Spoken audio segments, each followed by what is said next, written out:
میں اسکول سے چھٹی کر کے اپنے کھیتوں میں بابا جان کو کھانا دینے جا رہی تھی۔ میرے ساتھ میری ہم جماعت ناصرہ بھی تھی۔ ہم دونوں باتیں کرتے جا رہے تھے کہ پیچھے سے کسی نے آواز دی۔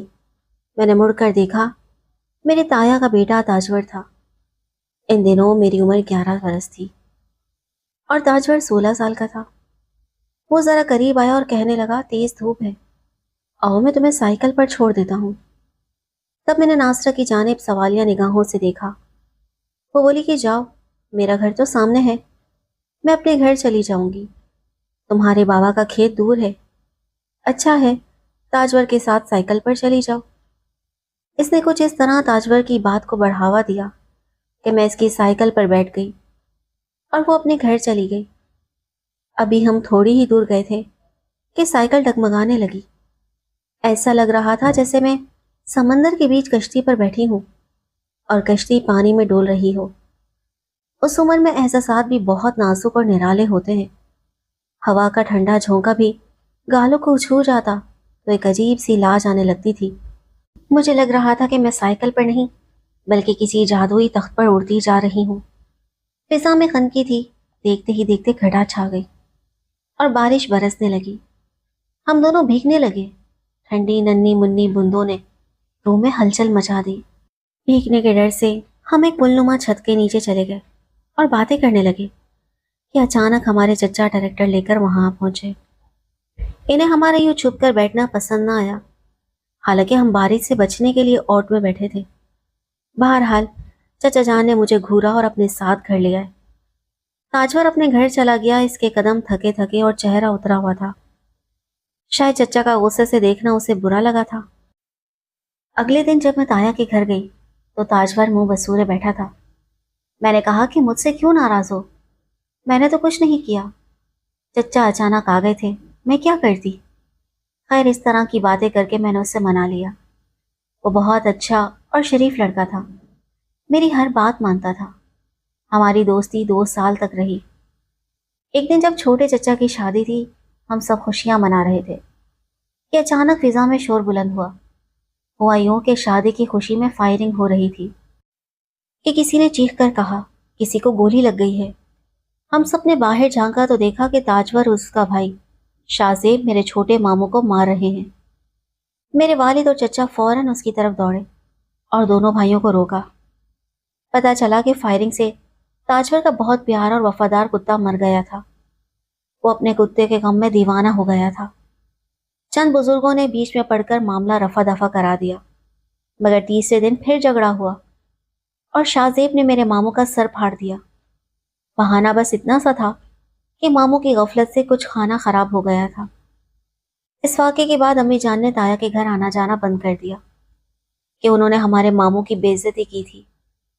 تایا کے گھر والے بھی پھر نہ آئے۔ یوں ناراضی کا سلسلہ اتنا لمبا ہو گیا کہ ہم لوگ 8 سال تک نہ ایک دوسرے کے گھر گئے اور نہ ایک دوسرے کو دیکھا۔ جی تو بہت چاہتا تھا کہ تاجور کو دیکھوں، اس سے باتیں کروں، مگر مجبوری کی دیوار بہت اونچی تھی۔ یہاں تک کہ ہم ایک دوسرے کو بھولتے گئے، شکل تک یاد نہ رہی۔ یوں 8 سال گزر گئے۔ پھر ایک دن تاجور کے بڑے بھائی شاہ زیب کی شادی تھی۔ وہ اپنی شادی سے 1 ہفتہ قبل ہمارے گھر آئے۔ امی سے معافی مانگی اور ان سے اجازت لے کر مجھے اپنے گھر لے گئے۔ شادی کی تیاریاں بڑی دھوم دھام سے ہو رہی تھی۔ میں تائی کے ساتھ کاموں میں مصروف ہو گئی۔ آدھے گھنٹے بعد ایک خوبصورت سا لڑکا میرے پاس آیا اور پانی مانگا۔ میں نے انکار کر دیا تو وہ خفا ہو کر واپس چلا گیا۔ دل نے کہا کہ یہ چہرہ جانا پہچانا ہے، مگر نام یاد نہ آیا۔ میرے اس ٹکا سا جواب دینے پر اس کا دل بجھ گیا، کیونکہ وہ تو مجھے اچھی طرح پہچان چکا تھا۔ وہ تاجور تھا، جبکہ میں اسے شادی میں آیا ہوا مہمان سمجھ رہی تھی۔ ذہن پر زور دیا تو یکدم بچپن کا تاجور یاد آ گیا اور دل بے چین ہو گیا۔ سارا دن پریشانی میں گزرا، مگر اس سے بات کرنے کی ہمت نہ ہوئی۔ آخر کار 4 دن تک جب تاجور نے گھر میں کھانا نہ کھایا تو شاہ زیب بھائی میرے پاس آئے اور بولے کہ صوبیا، تمہارا کزن تم سے بات کرنا چاہتا ہے، مگر تم خفا ہو۔ جانتی ہو یہ تاجور ہے، 4 دن سے کھانا بھی نہیں کھایا، پلیز اسے اپنے ہاتھوں سے کھانا دے دو۔ یہ سنا تو میری آنکھوں میں آنسو آ گئے۔ حیرانی تھی کہ میں تاجور کو بھلا بیٹھی تھی، مگر وہ مجھے نہیں بھولا تھا۔ خیر میں نے اس سے معافی مانگی اور پھر بات چیت ہونے لگی۔ شاہ زیب کی مہندی کی رات تھی، وہ اپنے دوستوں کے ساتھ خوشی منا رہا تھا اور میں اپنی سہیلیوں کے ساتھ چھت پر بیٹھی اسے دیکھ رہی تھی، مگر میری نگاہیں مسلسل تاجور پر مرکوز تھیں۔ صبح ہمیں بارات کے ساتھ جانا تھا، لیکن میرے پاس شادی میں پہننے کے لیے کپڑے نہیں تھے۔ دراصل گھر والوں کی ناراضگی کے باعث ہم نے تو اس شادی میں شامل ہی نہیں ہونا تھا۔ وہ تو شاہ زیب ہی تھا جو امی سے منت سماجت کر کے مجھے ساتھ لے آیا۔ امی کی اجازت ملتے ہی میں جیسے بیٹھی تھی ویسے ہی اس کے ساتھ چلی آئی تھی۔ پہننے کو کپڑے بھی ساتھ نہیں لائی تھی۔ سب بارات میں جانے کی تیاری کر رہے تھے اور میں خاموشی سے ان کے زرق برق کپڑوں کو دیکھ رہی تھی۔ تاجور نے کہا کہ صوبیہ، تم بھی اپنے کپڑے تیار کر لو، 3 بج رہے ہیں اور 8 بجے دلہن کے گھر جانا ہے۔ میں نے جواب دیا کہ میرے پاس نہ کپڑے ہیں، نہ جوتے، نہ میک اپ کا سامان۔ یہ سن کر تاجور فوراً بازار بھاگا۔ اس نے بہترین جوڑا خریدا اور اپنے ایک دوست جو درزی تھا اس کے پاس جا کر کہا کہ ڈبل ریٹ پر 3 گھنٹے کے اندر اندر یہ جوڑا تیار کر دو۔ وہ میرے لیے نیا جوتا، چوڑیاں، سنگھار کا سامان اور وہ سب کچھ لے آیا جس کے خیال میں ضروری تھا۔ میں حیرت سے اسے دیکھتی رہ گئی۔ پھر وہ خود تیار ہونے چلا گیا اور جب واپس آیا تو اتنا خوبصورت لگ رہا تھا کہ بیان نہیں کر سکتی۔ دل نے کہا کاش یہ میرے لیے بنا ہو۔ جب ہم بارات کے لیے روانہ ہونے لگے تو اس کی اپنی کزن سے جھگڑا ہو گیا۔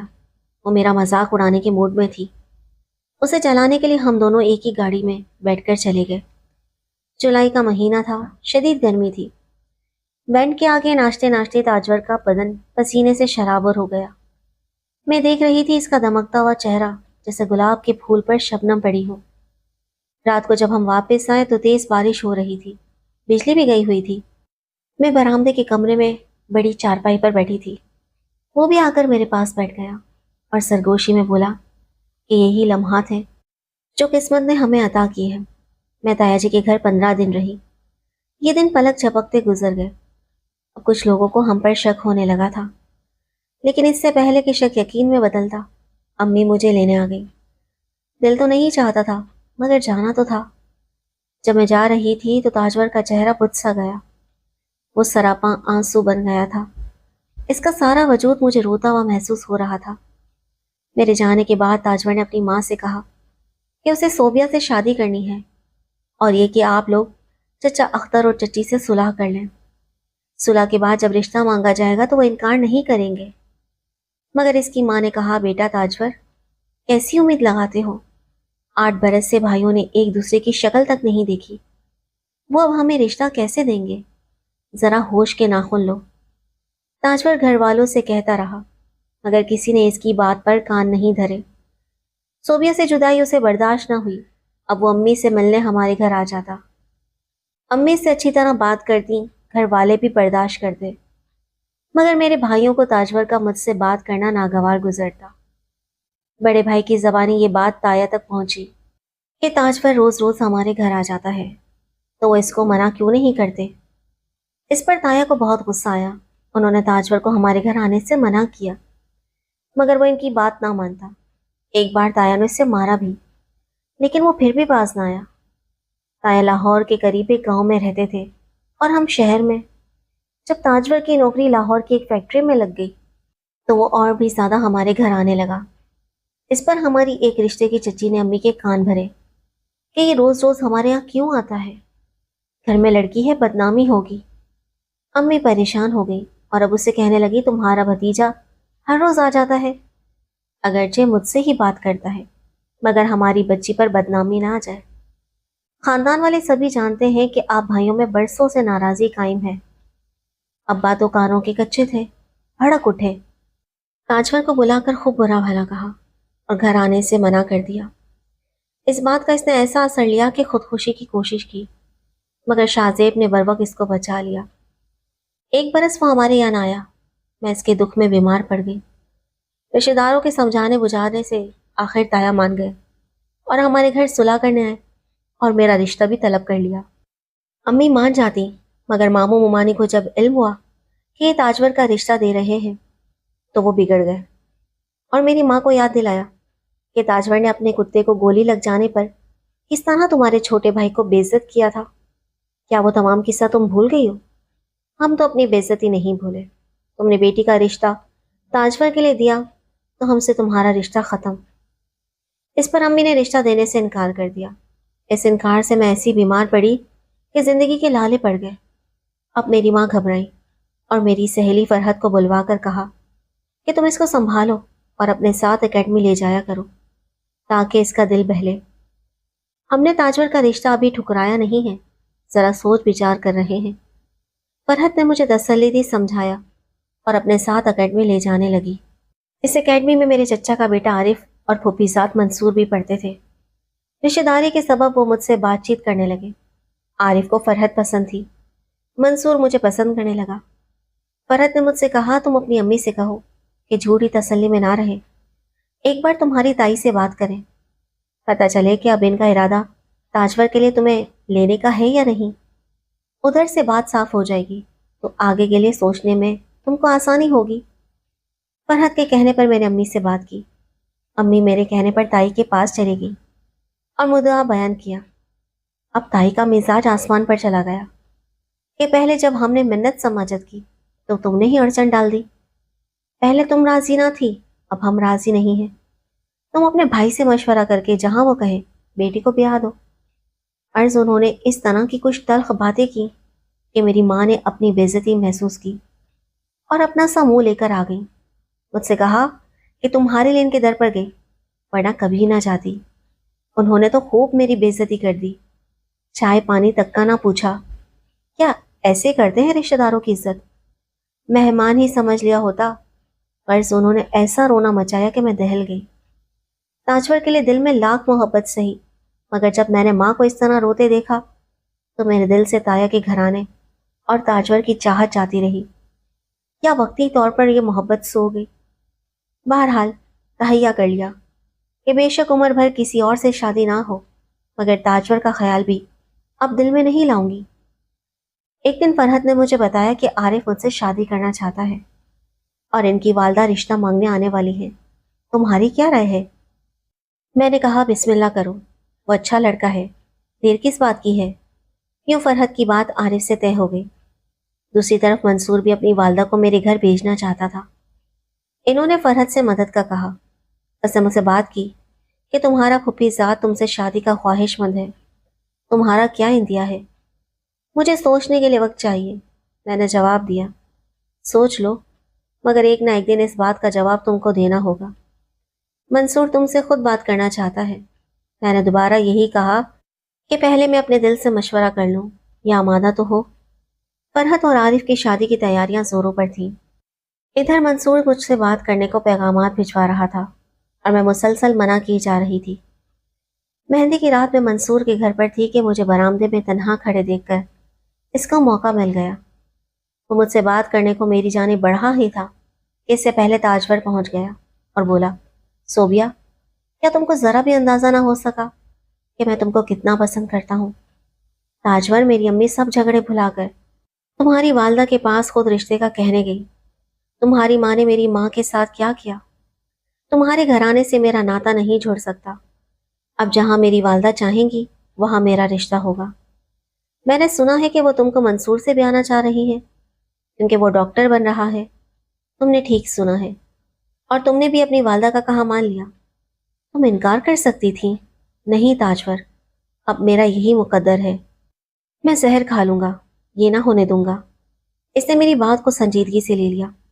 زہر کھانے والے زہر کھا لیتے ہیں، محض باتیں نہیں کرتے رہ جاتے۔ میں اپنی والدہ کی بے عزتی کی وجہ سے غصے میں تھی، تبھی ایسا بول گئی۔ اگر جانتی کہ وہ سچ مجھ زہر کھا لے گا تو ایسے الفاظ ہرگز منہ سے نہ نکال دی۔ اگلے دن بارات تھی، ہر طرف رونق تھی، چہل پہل تھی، سبھی خوش تھے کہ ایک ہولناک خبر آ گئی۔ تاجور نے زہر پی کر خودکشی کر لی ہے۔ خوشیوں بھرا گھر ماتم کدا بن گیا۔ فرحت اور چاچی سکتے میں آ گئی۔ تائی کو فوراً طبی امداد دی گئی۔ وہ اپنا ذہنی توازن کھو بیٹھی تھی۔ مجھے تاجور کی جوان موت کا بے حد غم تھا۔ 1 سال تک میں سوگ میں رہی، خود کو سنبھال نہ پاتی تھی اس دکھ سے کہ کاش میں ایسا نہ کہتی۔ میں کیا سوچ رہی تھی اور کہہ کیا دیا تھا، مگر جو ہونا تھا وہ ہو گیا تھا۔ مجھے تاجور کی محبت اور اس کی گہرائی کا اندازہ نہ تھا، مگر اس نے جان دے کر مجھے ایسی سزا دی کہ آج تک اس سزا کو بھگت رہی ہوں۔